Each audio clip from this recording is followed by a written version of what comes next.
Fala meus amigos e amigas flamenguistas, um excelente domingo para vocês. Estamos aqui trazendo mais um vídeo no canal com as últimas informações do Mengão. Estou trazendo um corte do Sport TV e do CNN Sports avaliando esse mercado da bola do Flamengo, né? Esse possível novo atacante irlandês que pode reforçar o elenco. Se inscreva no canal, deixa seu like, sua opinião aí no vídeo e vamos pro vídeo. Flamengo do meio pra frente, eu confesso, Rodrigo Coutinho, que não vi nada de Mike Johnson para tecer algum comentário sobre esse jogador, mas tem algumas características que o Flamengo buscava no mercado, né? Eu confesso também que nunca tinha visto jogar, antes do Flamengo ter começado a especular, né? As informações começaram a sair. Eu comecei a ver, né? Não tenho ainda uma ideia formada sobre o nível de futebol do Johnston. Mas, assim, posso falar de característica. Ele é um jogador muito próximo daquilo que o Everton Cebolinha é. E aí me dá uma pulga atrás da orelha, porque o Flamengo tem... Ele é um ponta destro, que joga pelo lado esquerdo, bem aberto quase sempre, e que busca esse enfrentamento individual, né? Até, pelo que eu pude ver até o momento, tem até uma certa habilidade ali para se virar em espaços curtos, que é aquilo que o Flamengo queria. O Cebolinha, no auge dele, ele foi esse jogador, ele foi esse ponta. Só que ele não tem conseguido ser mais no Flamengo, né? Aliás, o custo-benefício da contratação dele é péssima. Ele foi um jogador caro, ele é um jogador que recebe um alto salário, ele não consegue dar uma resposta com regularidade. Eu fiquei com essa pulga assim, será que vai sair o Cebolinha, vai sair o Michael, que são jogadores pelo lado esquerdo, né? Exatamente, né? Para você ter um terceiro elemento ali, com características próximas às do Cebolinha, realmente me chamaria muito a atenção e eu até questionaria esse planejamento de elenco ali. Mas o que me pega um pouco nessa contratação é algo que já me pegava da contratação do Juninho. E até agora não conseguiu, de fato, ser aproveitado no elenco. Eu acho até que, tecnicamente, o Johnston, ele, do pouco que eu vi, mostra ter nível para jogar no Flamengo. Mostra nível para fazer parte do elenco do Flamengo. Ao contrário do que eu penso do Juninho. Mas é um contexto muito diferente. O Johnston chegou a jogar uma temporada no futebol português, então provavelmente ele tenha uma certa proximidade com a língua, ele consiga se comunicar bem, né? Consiga entender o português. Mas é um jogador que joga num time de meio de tabela da segunda divisão inglesa, né? Esse foi o máximo que ele conseguiu chegar na carreira. Para vir pro Flamengo, essa potência que né, um dos maiores clubes do continente, o melhor elenco do continente para muita gente, favorito a ganhar muita coisa no segundo semestre. Eu, sinceramente, teria um certo cuidado com uma mudança tão grande de paradigma na carreira de um jogador. E continuam as sondagens por outros jogadores, né, do elenco. O Léo Ortiz, por exemplo, tem algumas sondagens ali, observação, né? E aí, no caso da Juventus, da Roma e do futebol italiano, de olho no Léo Ortiz, zagueiro titular do Flamengo. Enfim, Felipe Luiz aí reorganizando esse elenco de volta ao Brasil para voltar ao Campeonato Brasileiro no sábado contra o São Paulo. Vamos fazer... adversário, né? Porque o Flamengo tá vindo de volta, já chegou ao Brasil pouco tempo depois da eliminação no Mundial de Clubes, é o líder da competição, tem um treinador que até o Mundial estava muito bem avaliado, cotado inclusive para assumir seleção, falou-se muito, né, sobre o Felipe Luiz, sobre isso, e nesse intervalo muita coisa aconteceu, porque o mesmo Flamengo líder do campeonato é o Flamengo que está se despedindo de um dos seus principais jogadores, já deu tchau, rescisão unilateral, diz o comunicado inclusive do Flamengo, com a saída do Gerson para o Zenit, que a torcida não ficou muito feliz com isso não. Mano, na sua avaliação, a ausência do Gerson pode atrapalhar em muito o desempenho do Flamengo, porque a gente vê o quão importante era esse jogador pro Mengão. Perde muito. Não tem como falar que não. Por mais qualificado que possa ser o elenco do Flamengo, mas a gente tá falando de um dos melhores jogadores do futebol brasileiro. O Gerson hoje nesse time do Flamengo aí, além de ser uma referência técnica, é uma referência de liderança. É um jogador que passou por altos e baixos ali junto com o time. Não tem o que falar. Eu sei que o flamenguista pode estar triste. O Gerson tá indo embora. Perdão. Mas o Gerson não vai fazer falta. Vai fazer. Eu sei que o torcedor muitas vezes aí usa isso como birra para tentar minimizar a saída do jogador. Mas, cara, o Gerson é um jogador extremamente inteligente. O Gerson é aquele jogador classudo, velho. Aquele jogador da década de 80, 90, sabe? Mata na caixa, sai jogando com tranquilidade, não tem desespero. É um cara que até nesse jogo contra o Bayern aí marcou um golaço, afundou o Neuer naquela paulada que ele deu lá, quase arrancou a cabeça do goleiro alemão. Mas, cara, o time do Flamengo aí tá acertadinho, cara. Precisa ver aí as peças que o Flamengo vai utilizar na reposição aí para o Gerson, mas que de fato continua muito forte. É fato também. Acho que o Flamengo ainda continua no favoritismo para levar o Campeonato Brasileiro, mas que o Gerson realmente vai fazer muita falta e não tem hoje como você repor um jogador com a saída dele, com a qualidade que tem o Gerson, isso daí também é evidente. Esse é um negócio que eu aprendi no jornalismo, que quando você tem que ver a público falar um negócio, porque não tá bem, né? Você resolve ali debaixo dos panos, mas tem hora que você tem que dar uma declaração pública. E foi o que o Flamengo fez em referência, por exemplo, ao Pedro, né? Chegou muita informação de um desinteresse da vontade do Pedro de continuar no time, porque não tinha espaço, principalmente com o Felipe Luiz. Durante o período ele andou fora dos jogos, não estava entregando do seu melhor. Turra, você acredita que, por exemplo, a gente pode entender que isso é um momento de crise dentro do Flamengo, porque o Pedro não é qualquer jogador, é simplesmente o goleador do elenco. Eu acredito que o Felipe Luiz é um cara que... uma grata surpresa para nós treinadores brasileiros, e muito boa surpresa, né? Um cara novo, um cara estudioso, um cara que tem uma escola como jogador na Europa, um cara que terminou a carreira dele no Flamengo. E o que eu imagino do Felipe Luiz nesse aspecto do Pedro? Assim? O Felipe Luiz é um treinador muito intenso, né? Ele quer a sua equipe intensa com e sem a bola. E eu acho que o Pedro sem a bola, eu acho que fica devendo bastante pro objetivo que o Felipe Luiz, como treinador, gosta de ver as suas equipes. Então, assim, e como o Flamengo tem muitos jogadores de qualidade, pronto, o Pedro acabou ficando como opção, e aí eles que decidam. Mas eu acho que não vai ser assim, que vai afetar o desempenho do Flamengo, esse momento, essa ausência do Pedro, assim, sabe?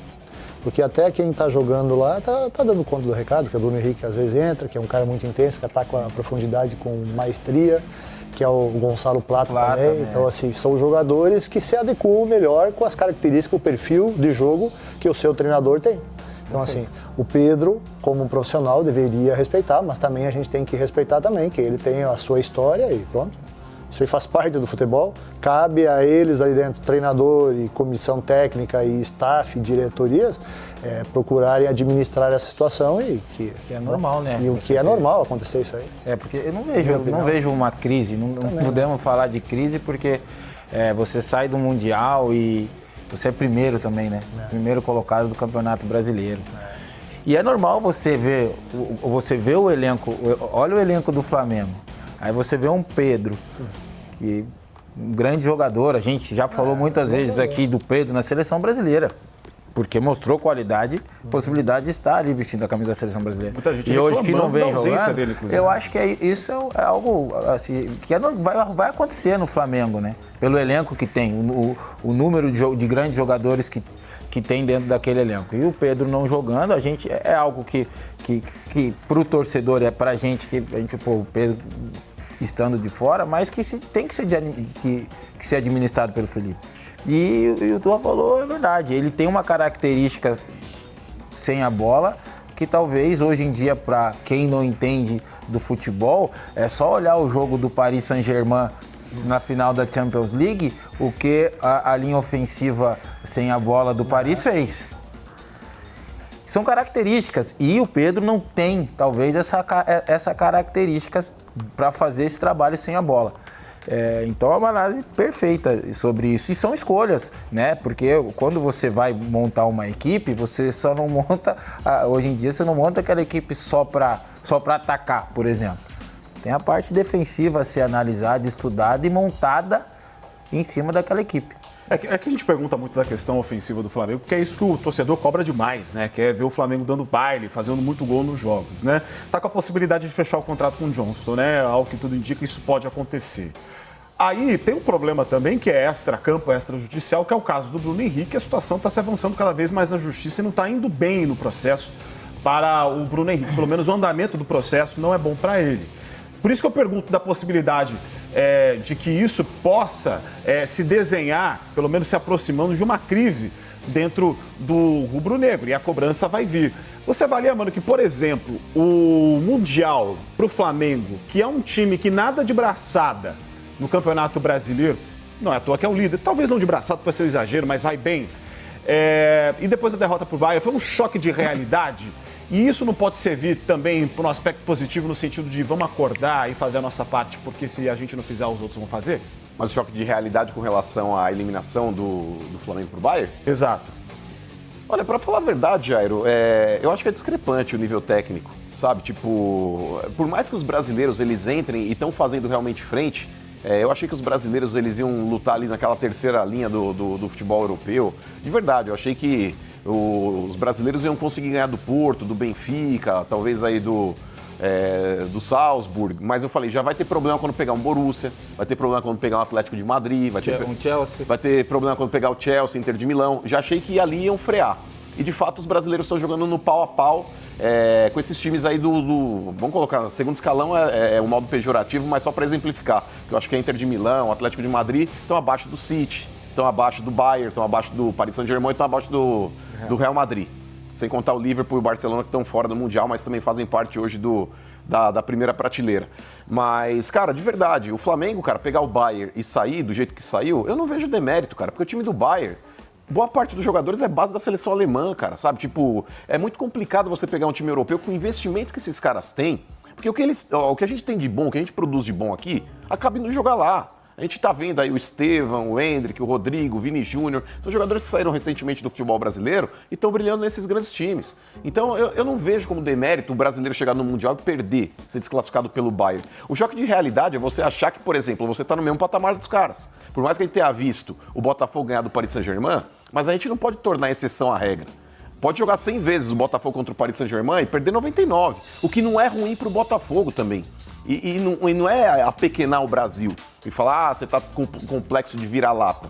Mas hoje a gente tá falando de potências europeias que contratam jogadores custando 70, 80, 90, 100 milhões de euros. Os times brasileiros estão indo para lá para ganhar essa quantia de dinheiro, mas disputando o Mundial que vai acontecer uma vez a cada 4 anos. Os times europeus, eles fazem essa contratação a cada janela. Jogador de 80 milhões de euros, aí 90 milhões de euros, acontece frequentemente dentro do futebol europeu.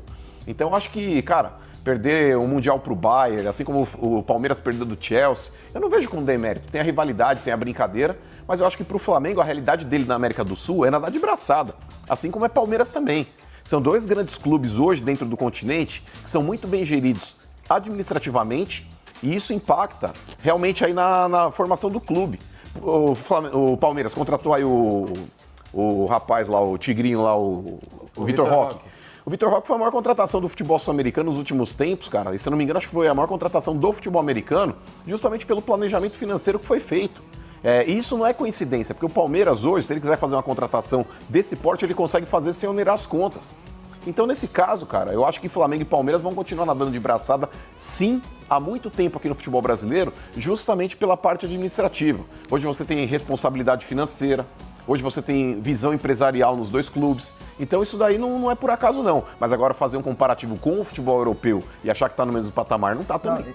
E tem outra, né? Você vê que a gestão, quando ela é bem feita, a gente já vinha falando da saída do Gerson no começo do Mundial. Sim. O que o Flamengo fez? Foi lá e trouxe o Jorginho, que é uma grande contratação.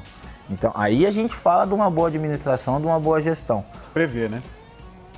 Turra, você vê o time do Flamengo como grande favorito para ser campeão brasileiro e também avançar bem na Libertadores? Hoje sim. O que eu acho que essa parada do Campeonato Brasileiro aí pode trazer algumas surpresas, né? Para bem ou para mal? Para uns para bem, para uns para mal. E eu me lembro muito, por que eu falo isso? Em cima do que aconteceu com nós. Nós estávamos no Palmeiras em 2019, que teve a parada da Copa América, teve parada de 30 dias. E nós demos folga para os nossos jogadores, então o Palmeiras vinha de um campeonato... O professor Felipe, nós assumimos em julho de 2018 e a partir daí nós não perdemos nenhum jogo pelo Campeonato Brasileiro. Foi só eu sair. Você viu? Foi só eu sair. Vocês esperaram eu sair pra chegar. Rachou o elenco. Em 19 nós... Se rachou o elenco, foi campeão, pô. Depois você saiu. Rachou o elenco, você tá louco, filho. Rachou o elenco, ali era pra ser campeão já. E aí, dando continuidade, o que aconteceu?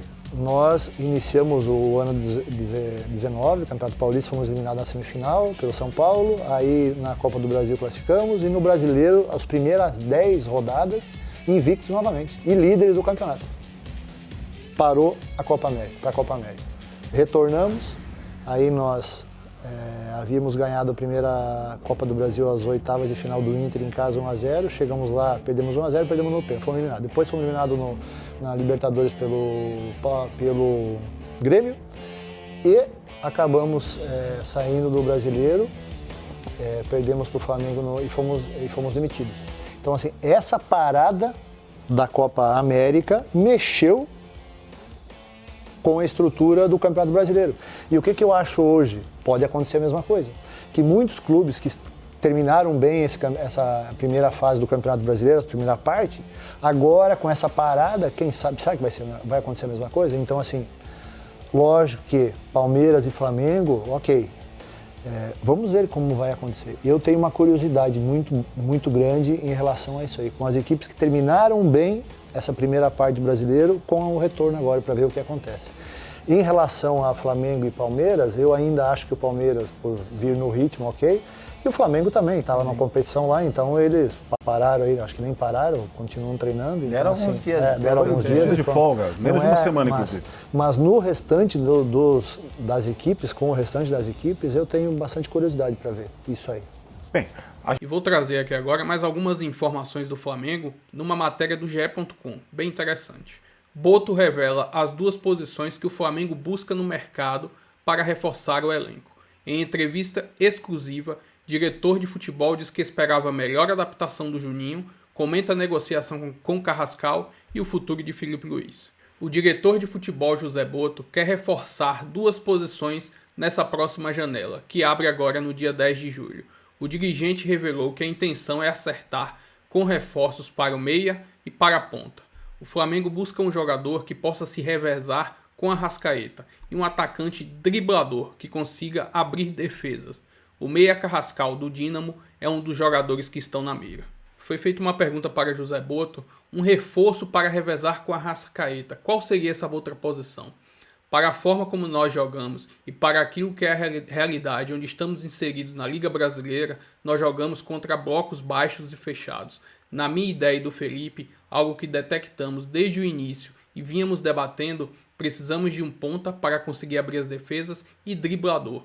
Em Portugal nós chamamos de abre-latas, alguém que entre naquelas defesas muito fechadas, desequilibre e obrigue a ter, cada vez que tocar na bola, 2 ou 3 jogadores em cima. Porque, se não tiver, ele tira do caminho e abre espaço para outros jogadores. É realmente isso que procuramos. Além disso, ele não quis dar certeza que Carrascal será contratado, até porque ainda está em negociação, e ele não quer criar uma expectativa no torcedor. Sobre a adaptação de Juninho no clube, ele disse que não está sendo fácil devido à grande concorrência. É mais fácil quando a concorrência não é grande, e tu tem que insistir no jogador, e ter uma altura que ele vai ao encontro das expectativas que tínhamos neste caso, e nós sabíamos disso. Por isso não fomos buscar um outro jogador que custasse 15 milhões de euros. Sabíamos que haveria uma altura da temporada em que ele ia ter menos minutos do que no início. Daquilo que vejo nos treinos, ele hoje está mais adaptado do que estava. Ele tem que aproveitar esses minutos que vai ter para mostrar que podemos contar com ele na temporada. Além disso, José Boto foi questionado sobre o Filipe Luís, de uma possível permanência, aumento de contrato, e ele respondeu: vocês é que não sabem. Temos andado a conversar sobre isso com calma. Não é minha forma de ser e nem do Felipe estarmos ansiosos com esse tipo de coisa. Porque esse período todo fizemos coisas mais importantes do que a renovação dele e que ele põe acima das coisas pessoais dele. Mas é algo que temos que conversar com mais calma. Créditos para Thiago Lima, o autor dessa matéria. Se inscreva no canal, deixa seu like e seu comentário e até o próximo vídeo.